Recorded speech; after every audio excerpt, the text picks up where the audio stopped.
Inside of Unit C. It's got the wood floors. The agent thinks the other unit has wood floors underneath that carpet. Here's the kitchen. Standard stove. As it's looking out at the neighbors, there's not too much junk or anything, which is good.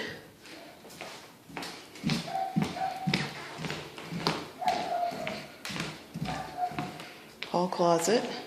Big bedroom here. Old sash windows. Wall furnace.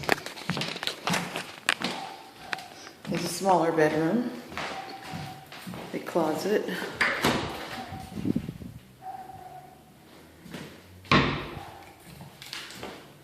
And